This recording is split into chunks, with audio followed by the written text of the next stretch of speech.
society is how it treats its women and girls.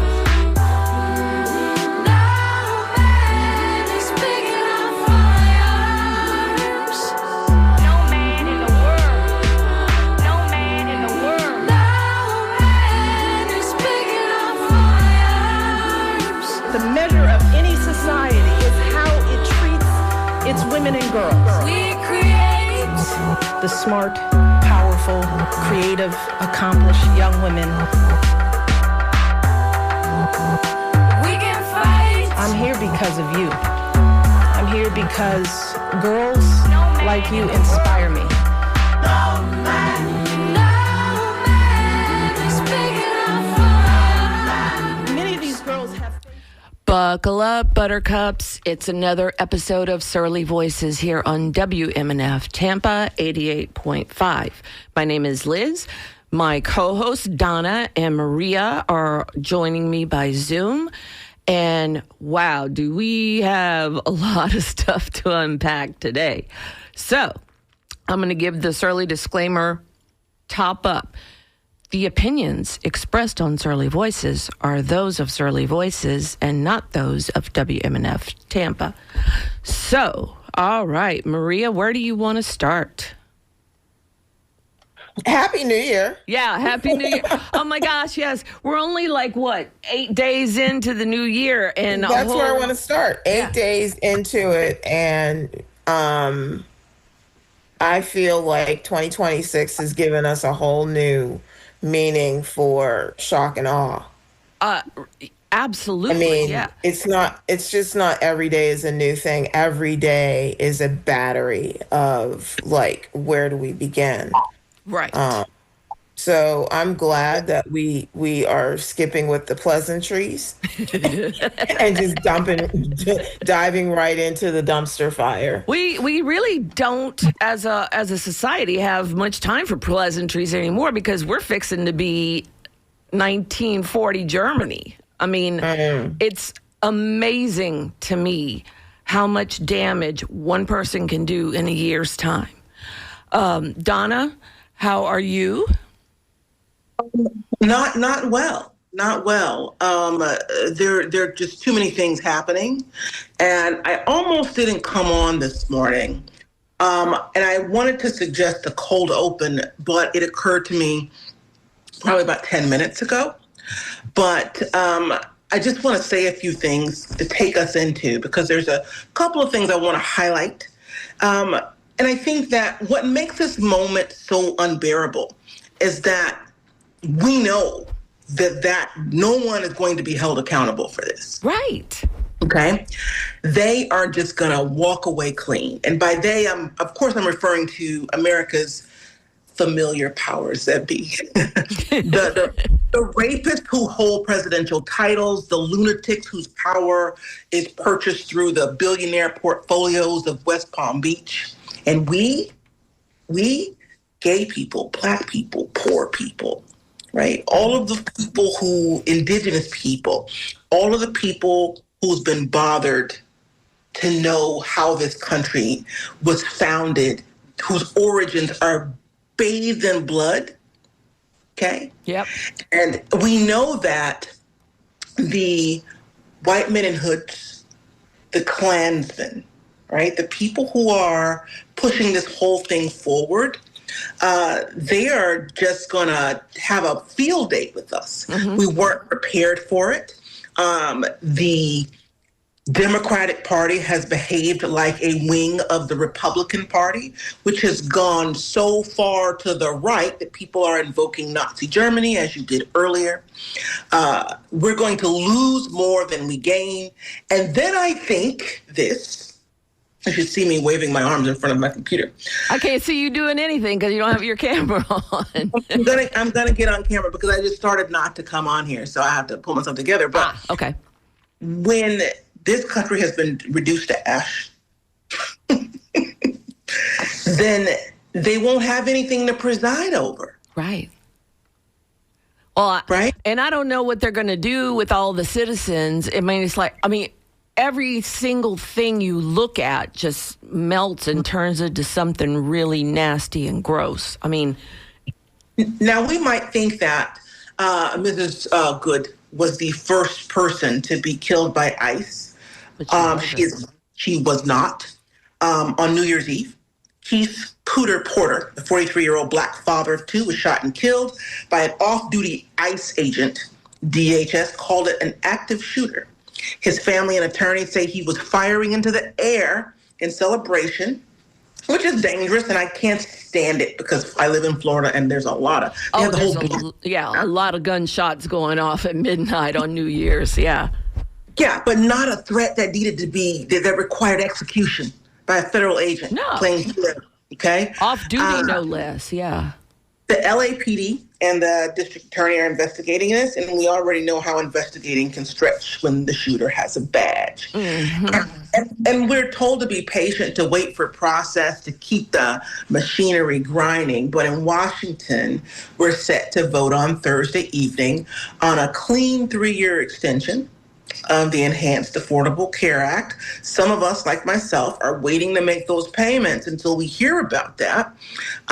9 Republicans, it was 4. When I was in D.C. for this last year, 4 people, 1 signed right in front of the speaker as he was about to take the gavel.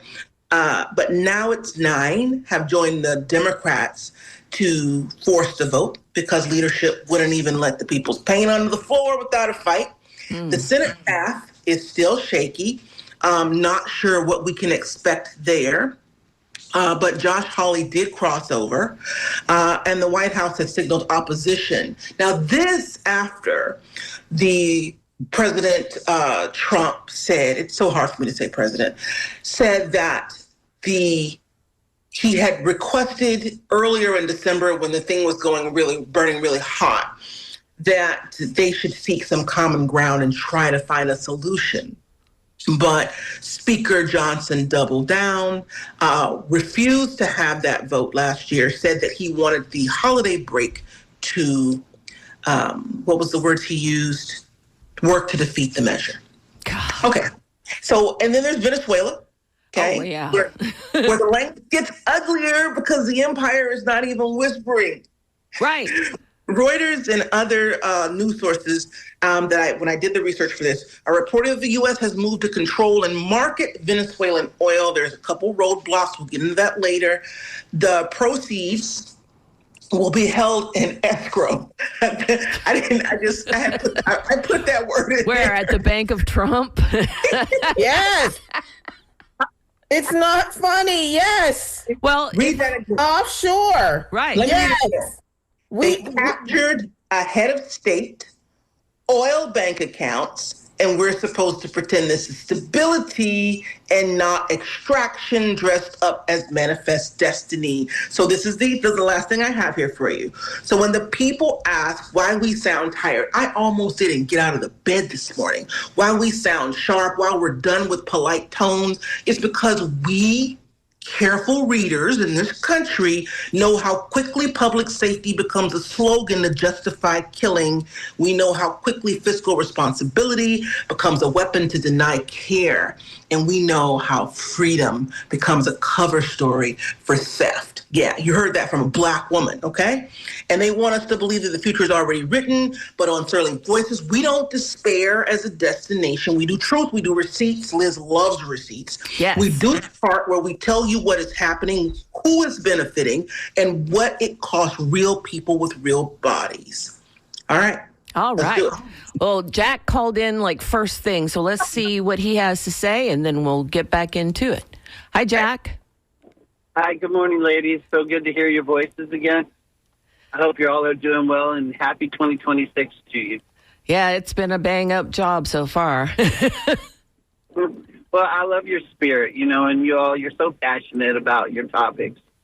I guess the forefront, the most thing on my mind this morning, and the reason I called is, do you know, I guess I'm going to call him President Maduro, did he go in front of a grand jury, or did he just go straight to trial? Did we not do grand juries in this country? No grand jury. There wasn't a grand jury. I know that he made a court appearance. He was arraigned. Yeah. He was arraigned, so they just went straight from warrant to straight into court. Yep. Yeah, because, I just personally, as an American, I feel like if one person in this country doesn't have any rights or doesn't seem to be treated as if he has any rights, and his wife doesn't get treated like she has any rights in this country, then I feel like I don't have any rights in this country. And you're not far off. Yeah.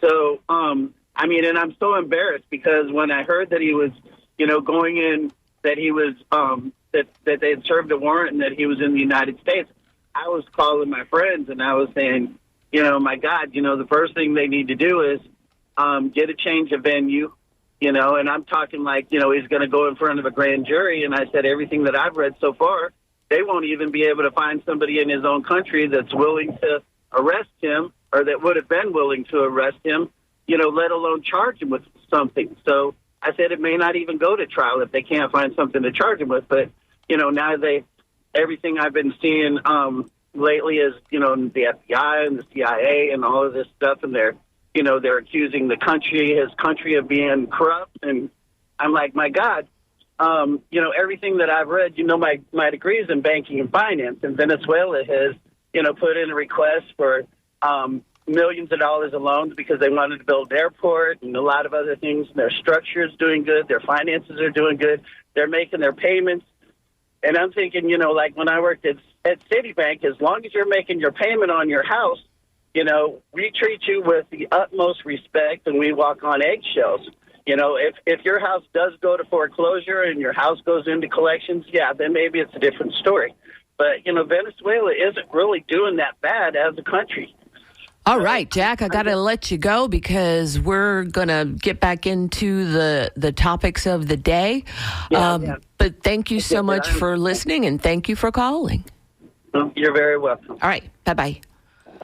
So, and the thing, Trump supporters have no bottom to what they will do and what they will say. They will accept anything that he does, and they'll find a way to justify it. With the Maduro kidnapping, all of a sudden I'm seeing online like this scripted thing about what all the different presidents have done without congressional approval beforehand. So it's clear they're all going to the same trough to get their poison. So it's like, I don't care what president it was. I don't care if Jesus Christ was the president. I would expect him to go get congressional approval for stuff. And so I don't care who it was. I've always been against acts of aggression that are done without congressional support. So yeah, don't come at me with, oh, well, all the other presidents did it too. Well, I don't think anybody's ever kidnapped a sitting head of state before. I could be wrong, but I don't think the U.S. has done it anyway. What do you say, Maria? I haven't seen those excuses, but I don't really care to. But what I do know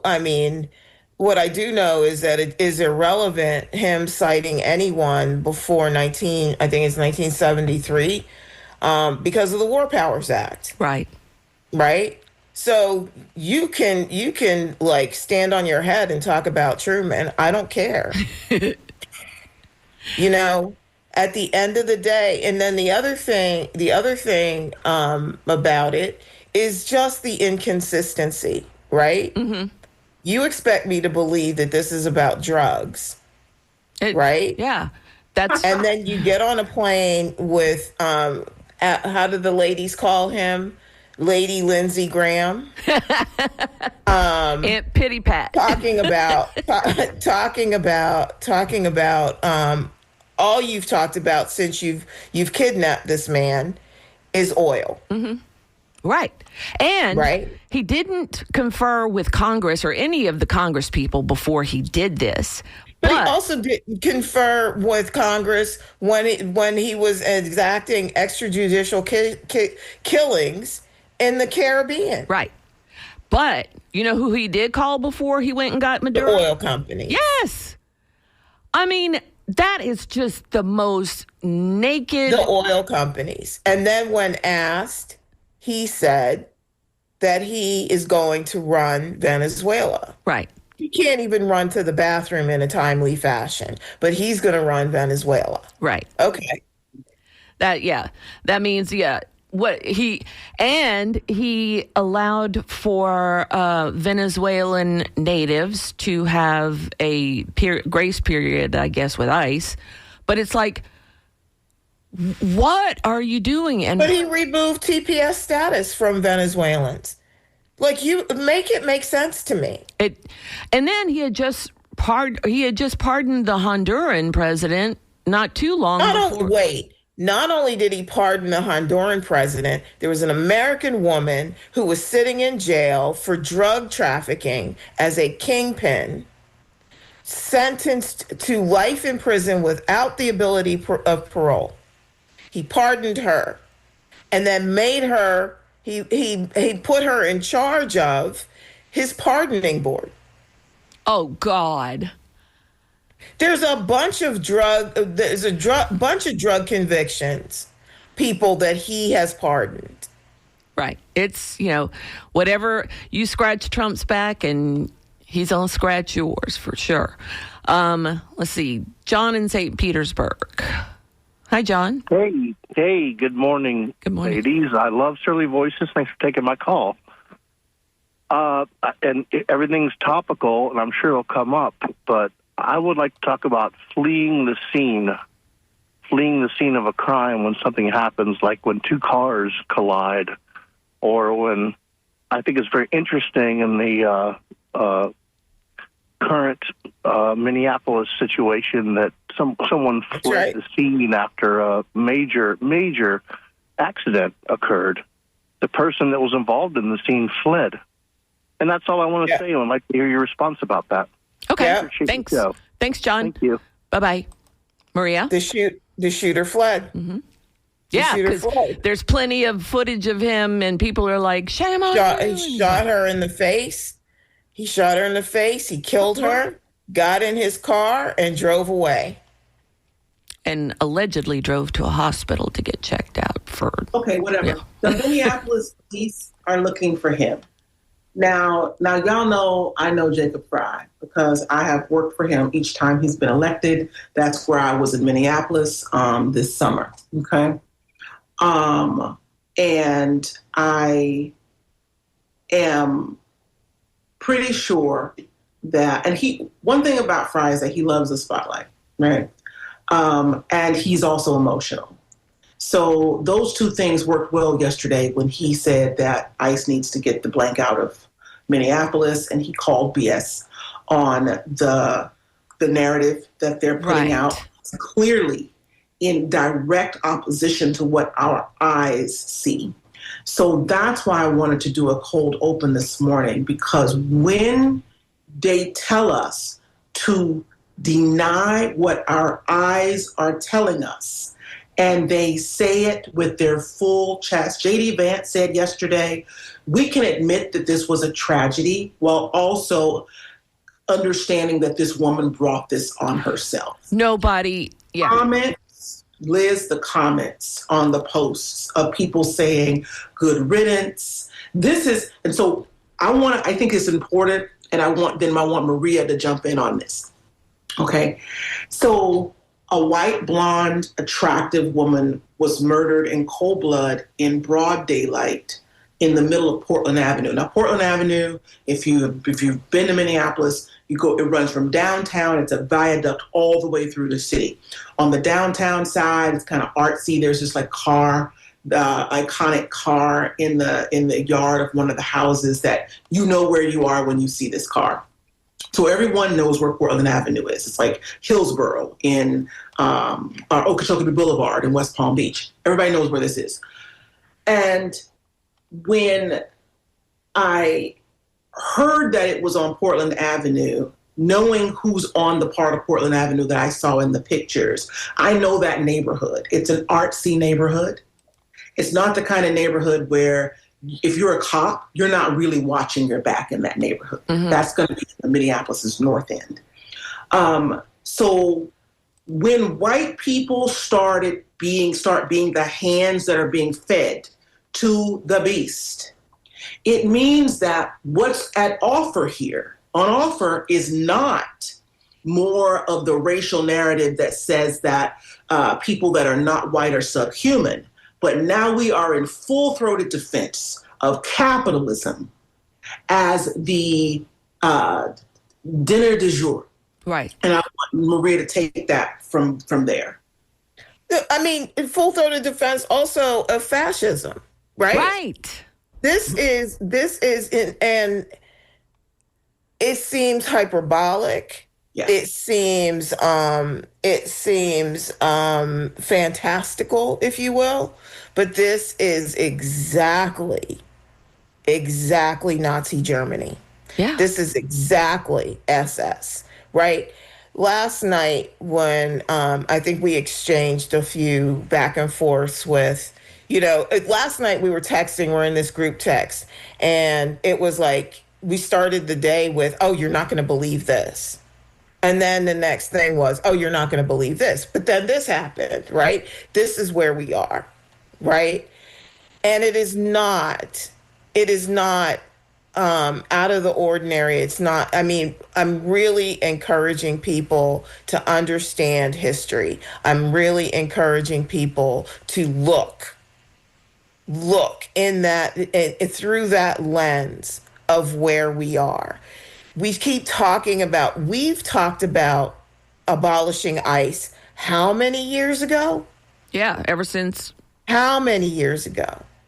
But it didn't matter until now, right? You really didn't. People didn't see it up close the way they're seeing it now.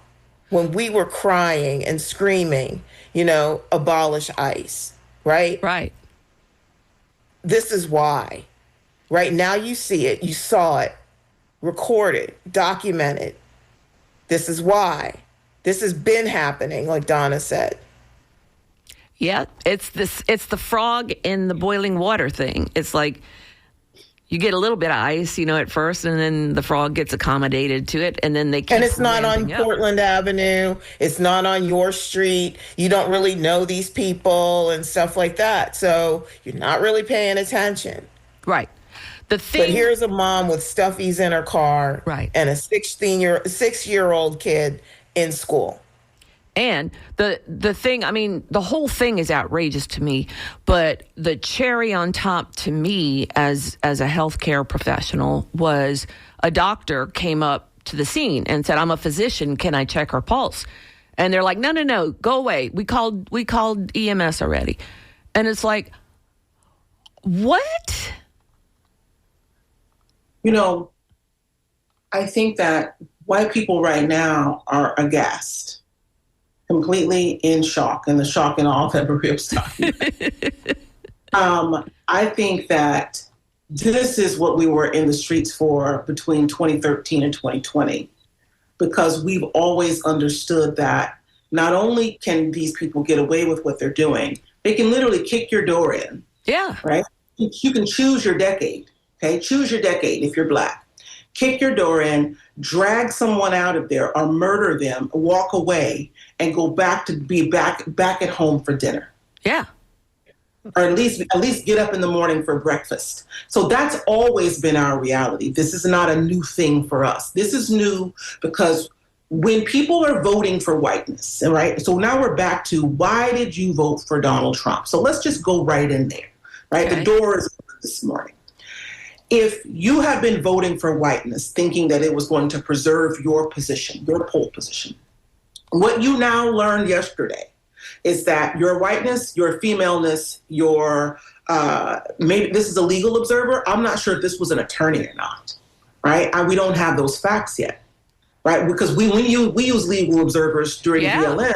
It was lawyers from the ACLU. It was Shelley Reback. It was Gretchen Cothran, right? The usual suspects, right? Come out to make sure that justice is being done.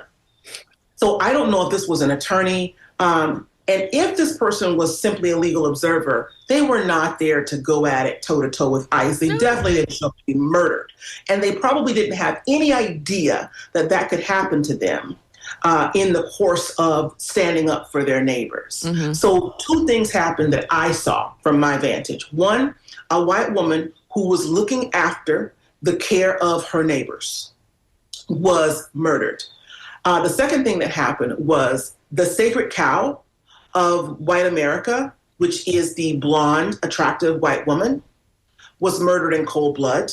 And the suspects who are usually upholding people like Eric Kirk, the other side of that ilk, came to the defense of the murdering officer. Yes. So we're in a different place, you guys. So for those of you who did vote for Donald Trump and you were voting for whiteness, you now see that your hands are also on offer, and you should proceed with care, because I know that a lot of people who voted for Donald Trump listen to this show. And so I want to warn you again, like we've been warning you for literal years. How long have we been on the show? 2017? Yeah, We've been warning people about this for a long time, that eventually whiteness would slowly leave the screen and that capitalism would take center stage. Everything before this was a charade for your benefit point of view, for your benefit. It was never the case. So now the gloves are off, the veil has been rent, and we are here. That's what happened yesterday. Right. And if you think that being a white Trump voter is going to save you some kind of way, it hasn't saved a lot of white Trump voters so far whose spouses got deported. Lost their health care. And health care. And so it's like, what does it take? How far does Trump have to go before you decide you're not on the Trump train anymore? Because I got news for you. If you don't have billions and billions and billions of dollars, you're disposable to Trump. Now listen, ain't nobody stopping. Okay, so we talked about foreclosure. We got called in and said, you know what? There's nothing you're saying is rooted in fact. Okay, so we're just the forerunners, running the forefront of the foreclosure crisis in Florida, Tampa proper, #1 in the nation.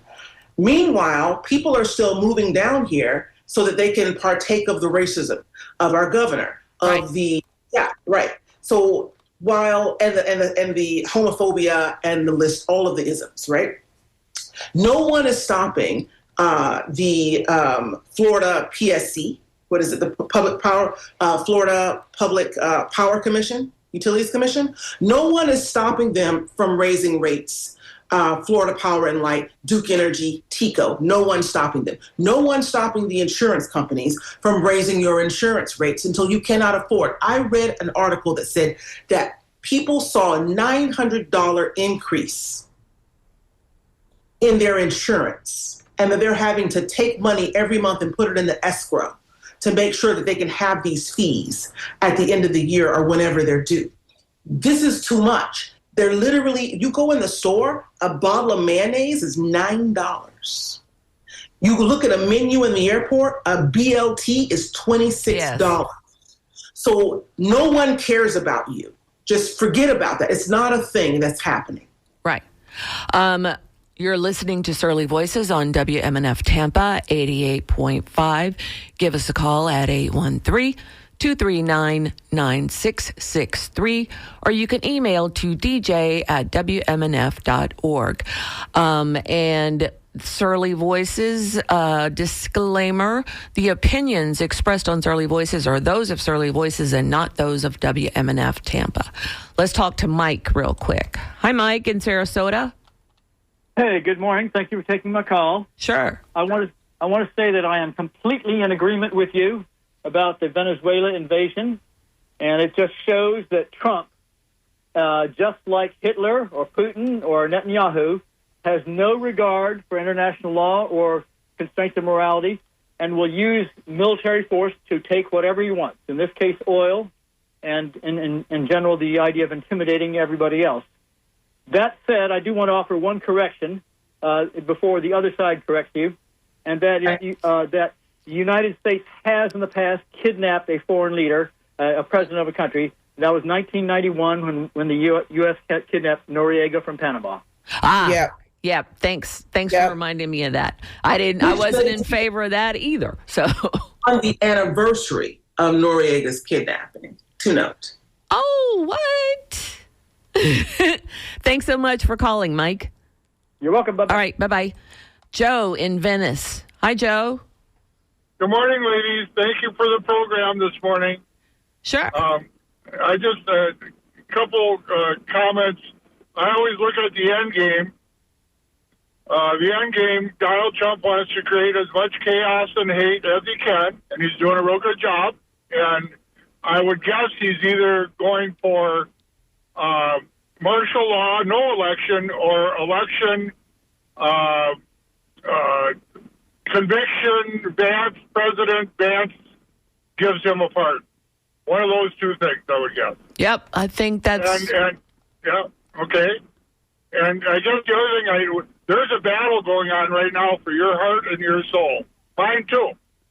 Are you going to, if you're full of hate and revenge, Trump and the devil win. Right. If you're full of love and forgiveness, you win and God wins. So there you go. That's all I got to say. All right. Thank you so much, Joe. Okay. Bye-bye. Bye-bye. And that's, Joe brings a good point, and this is what I don't understand. These are allegedly good Christians who are voting for Trump. And everything he does, there's nothing. They are not. The one thing that I have observed about the so-called Christians is that they are not followers of the way. Right. Okay. What they are white supremacists, right? Mm-hmm. A lot of times they have addiction issues, right? And that they have replaced whatever their drug of choice is with Jesus, right? And there is this control framework, right, that they use.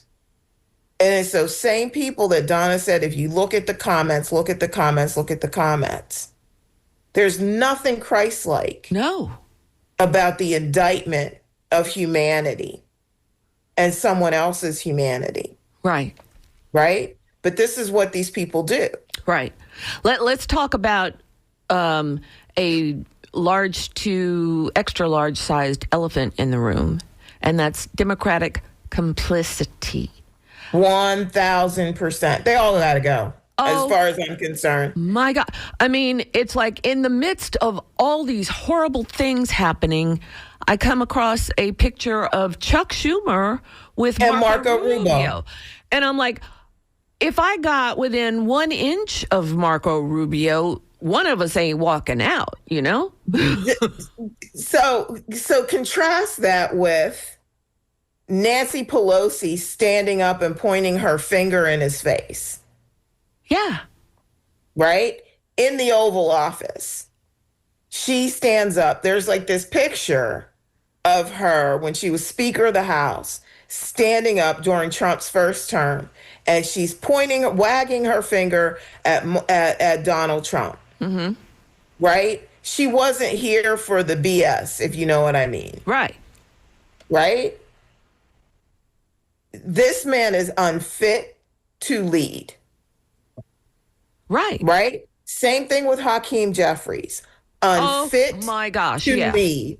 He said the day they kidnapped Noriega, he sends out this statement, and I swear, and I've said this to a bunch of people, if you look at that first paragraph, which I could barely get beyond, you could simply replace Venezuela and Maduro with Trump and the United States. Right. So what are we doing? Yeah.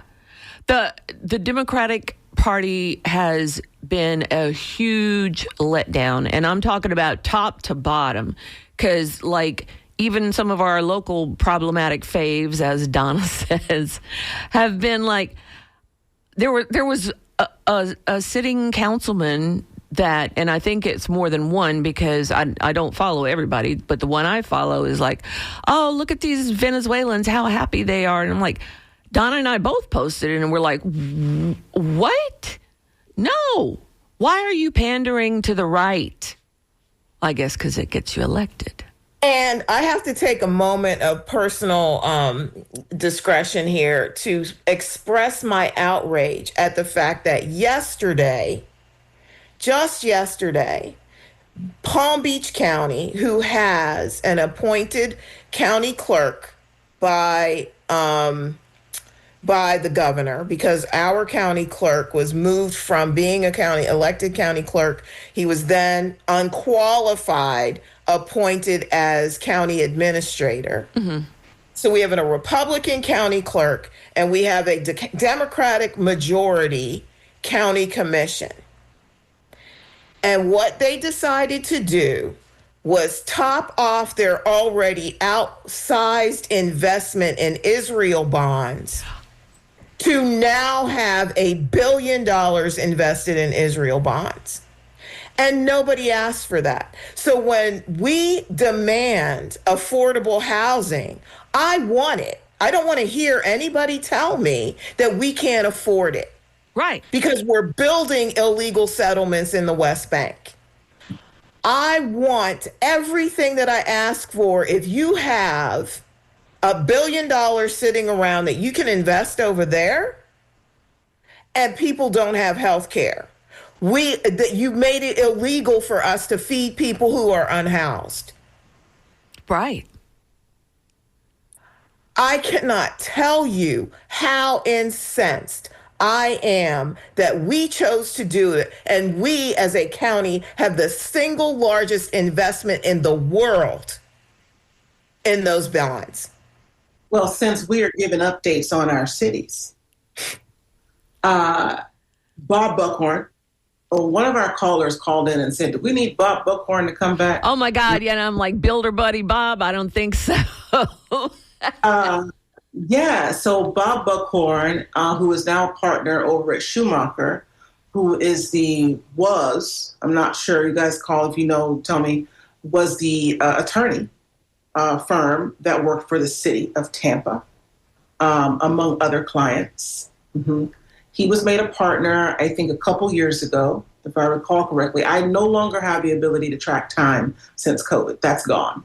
Right, whatever gene or set of brain cells or area of the brain that allowed me to track the passage of time is gone, right? COVID molecule just ate it right up. And so I don't know. I feel like it's been like a couple of years. And so Bob Buckhorn is now talking to the Black churches, because that's the soft spot. That's a good place to start, is to get the Black pastors lined up, lest someone who is not white and male and middle-aged decides that they'd like to put their hat in the ring. So he's already begun his campaigning. I saw that on Sister Connie Burton's page the other day. She's been reporting the dismantling and the gentrification of Tampa in real time. So if you are looking for what's happening up to the minute in housing, in finance, in energy, follow Sister Connie Burton on Facebook. Now, this intrusion that no one asked for, I like that. No one asked for Bob Buckhorn to come back. He is a Dino, right? Like, barely. He is a racist, avowed. He is an ableist who said that when we were fighting to get a civilian review board with teeth, said that we were fringe dwellers and crazy people. He said that with his actual mouth on television. It took us shutting down a city council meeting for him. He was in D.C. trying to meet the Pope, for him to actually, a syndicate interviewed him, and he was stuttering and saying that he would meet with us. That was after he had said that we were not worth his time. So that's who we're inviting back. He is a man of the times, indeed. And that's who we're inviting back into the mayor's seat in Tampa. So we've got it pretty bad around here, not to mention we're bringing in someone who is an avowed gentrifier and devil-may-care developer at a time when the housing crisis can't have any more alarms to ring. Right. I certainly did not ask for. As soon as do you know on the Hillsborough River at the Laurel Street Bridge there, right past there's a Julian B. Lane Park. Yes. And it's got a boat, like a boathouse, fancy boathouse. It used to just be called Tampa Center or something like that. Now it says Bob Buckhorn on the marquee. And I'm like, what? Why is his name on this building? Well, since we're talking about the Julian B. Lane Park, there was a murder of a 21-year-old nursing student who was minding her business near that park. I believe it was a drive-by. She is a niece of the people who own Conan's Barbecue, who are cousins of the people who own Big Al's. So, and she was murdered. She worked at the restaurant, and you would often see her smiling face when you went in there. And she's gone. Oh my So gosh! I did not even know about that. Yeah. So I wonder if Bob Buckhorn knows about that and if he paid any respects to the family. Of course not. Of course not. He's too busy courting black pastors. But why? Why Bob Buckhorn? Why now? Right. We need. Well, who are we going to find? Because I need to find somebody to run for county clerk come November. Oh yeah. Who are we going to find? Let's put out the call, right? Right. Let's put out the call, because if these people feel qualified in their outsized egos to run for office, there's got to be somebody with common sense, humility, and a sense of compassion and empathy for human beings that can run for office. Right. I think that people are afraid.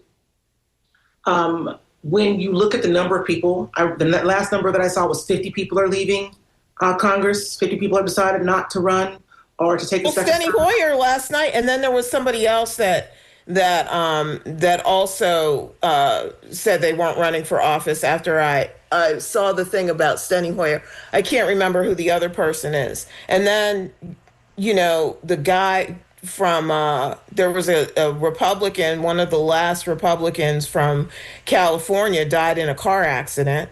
Oh, yeah. Age of 65. Okay. I don't want to go into conspiracy territory, but there's a lot of stuff going on out here. And we know that the people that are keepers are not above skullduggery. We know that. And that's as much as I want to say on the air. The CIA is off the chain right now. So I want to say that. I also want to say if people are afraid at the federal level, then they're also afraid at the local level. You see what happened to our city council. Now, all of these people in Congress are not coming back. And when I look at the quality of candidates, and I have a lot to say about that, but I won't because we've got about 10 minutes left. But I have a lot to say about the quality of candidates and the motivation for a lot of the people that are looking to bridge the crevasse here. Right. It's not great. It's not even good. The people who are getting prime time earned media right now, they make me want to cry as a person who's worked in this field for so many years. And the other thing I'd like to share with you all is that the amount of movement and the amount of money that's already moving in the consulting sphere, which I work in, right? I'm not hiding that fact, is unbelievable. Unbelievable. This is going to be this is a midterm year. Wow. There will be an unprecedented, I predict, unprecedented expenditure of dollars for this election. And I also believe that we've heard for years, this is the election of your lifetime. This is the election of your lifetime. Maria, help me with this one. I believe that this election, however it goes, is going to determine whether we spend the next 2 generations trying to get out of this or whether we're done. All right. On that bright note, let's talk to Christina in St. Petersburg. Sorry, it's okay. Maria. Yeah. Hi, Christina. Good morning, ladies. Thank you for your awesome show as always. And by the way, before I start, I just want to say I love it when Maria gets fired up. I know. It's like you don't often see it, but man, when she gets it up, she's up. It makes my whole morning. So, yeah, you veered a little bit into Florida politics, particularly local, Hillsborough, whatnot. And so on that note, I just wanted to say or ask, how bad can it and will it get? If you could paint a picture for us, if we remain under this Republican stranglehold in the state of Florida, since we've experienced since 1998, and another Republican picks up where DeSantis leaves off under the Trump administration and with another Republican governor, with everybody sleepwalking through this and our Florida Democratic Party not doing enough, how bad can and will it get? Could you paint a picture for your callers? And that's all I wanted to say. Thank you so much for your topic. Thank you so much, Christina. Well, shoot, I mean, under that scenario, we're all just, I've been thinking about it a lot, right? The first thing to go is the economy. Oh, she froze. Yep. Well, I can pick up from there. Go ahead. She comes back. The first thing that goes is the economy. Like it's the same thing like when what we're seeing on the national scale, right? What you see. I think I got frozen. I don't know. There you go. Yeah, now you're back. Go on. I think the first thing that goes is the economy, but the amount of concern that's generated from that and alarm in the public is going to depend on the level at which the media reports it. So right now, the economy is spun out. It's worse than anything I've seen since I was a kid in the 80s. But the media is reporting it as a mild recession. I think that a recession is something that it's a dip. And a depression is something that kind of you dip and then you stay. Mm-hmm. And I think that we've dipped and we're staying. Yeah. And the media I want to remind folks that the reason why you don't know that it's more than just a mild recession is because statisticians have been fired. Right. We are not keeping record of what is actually happening, right? The only reason why we know is because we're talking to one another and we know that people are in foreclosure. We know that people's that insurance rates are through the roof. We know that all of these things are like the cost of living here in Florida has skyrocketed. And what they do is now distract you. They've been distracting you by calling a special session to redraw the lines. They've been distracting you by all of these other things. And the other part about it is it's sort of like abusive. It's psychological abuse because you are so worried about just holding on that most people don't have time to pay attention to the fact that all of this, they're not in this by themselves, and all of this is happening around them.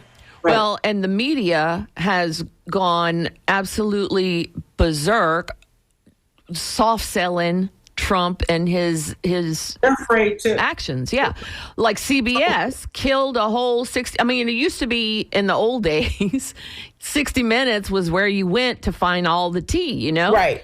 And people used to say Mike Wallace and go run hide under their desks. Right. Listen, the media executives are being replaced as well.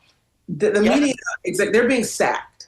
So people who won't do their bidding, if you notice the exodus of all of these famous people out of the space, and then not only have they moved out of the news space, they've moved out of the network space altogether. Don Lemon he had to do his own thing in New Orleans for news. Yes. So when I look at the landscape, I think it's important for listeners. If you take nothing away, take this. Be very careful with the media that you're consuming. If yesterday, let that be your bellwether for the fact that people will tell you that your eyes are not being good to you anymore. Mm-hmm. That we've reached that level. We're now at if there was a propaganda clock, we're at 11:59 on the propaganda clock. Yeah. There's no limits anymore. The any type of illusion that you've held that you're going to get news, go back to the AP, go back to Reuters, go back to the nonprofits, because anything in the profit realm. Yesterday, I read in an email from WMNF that the Corporation for Public Broadcasting has decided to disband. So I don't know. I want to use this show for nothing else to warn you all that this is not a drill. This is the thing. You know, I used to walk over those grates in New York City where the steam comes out. Yeah. And when I lived there, people who live there usually don't walk on them. But when I first got there, I did. And New Yorkers don't walk on them because they've heard the stories, right? The same thing, the icicles dropping from the buildings and killing people in Chicago. They'll tell you about that if you happen to end up waiting in a line. Well, I posted someone falling into one of those grates, and it said I posted this, Job said, someone in the Bible said, the thing that I have feared has come upon me. The thing that you thought we were doing hyperbole, you thought we were exaggerating, we were being divas, we were making up stuff. You know, we're learned women. We're not going to come on here and make up stuff. We don't have to. There's enough things that are happening. But be very careful with how you're consuming media. Break your algorithm. Search on something that you normally wouldn't enjoy, right? Do that frequently. Break your algorithm and be careful with how you're reading news. Ask whatever tool you use, ChatGPT, ask for a handbook on how to consume media in an era of highly propagandized information. And I told my son this the other day. I said, there was a time when you wanted to know something, you better know someone that was smart or a professor. Use the Reader's Guide to Periodic Literature, which I can't even explain because it was so complicated. No one did research because you couldn't, right? You read something in a magazine and you were smarter. Now information is everywhere. The counterbalance to the ubiquity of information, hear me out, is to dilute the waters, to poison the well, so that people can't tell what's real or what isn't. You already, yeah. It's like you look at a picture now. That's how we are diluting the ubiquity of information so that we can't all become smart, so that we can't all become aware, is to trick people into believing things that are true aren't and things that are not true are. Right. All right, let's hit Dave in Tampa real quick. Hey, Dave. Hey, good morning. Quickly, I was listening a little earlier mentioning we need good candidates. I think we're past that. We don't need good candidates. We need a movement. We need leadership with moral credibility that can articulate each and every point from a credible standpoint. Like, what's wrong with the Public Service Commission in Florida? Why are these local zoning laws so screwed up? It comes back to money. We need leadership to start a movement that transcends the system, transcends political fundraising, and can lead us out in a completely different direction. Working within the system no longer is a credible alternative. All right. That's what I gotta say. Thanks so much, Dave.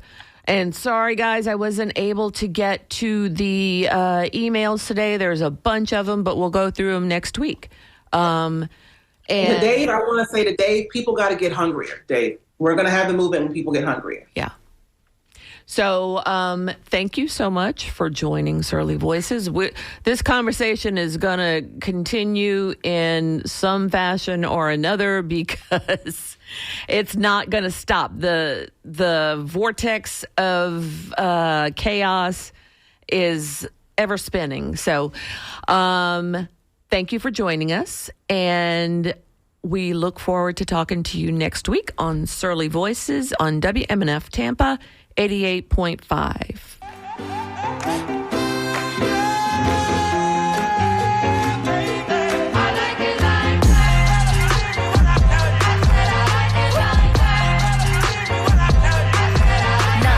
Dollars, I like diamonds. I like stunning, I like shining, I like $1 million deals. Where's my pen?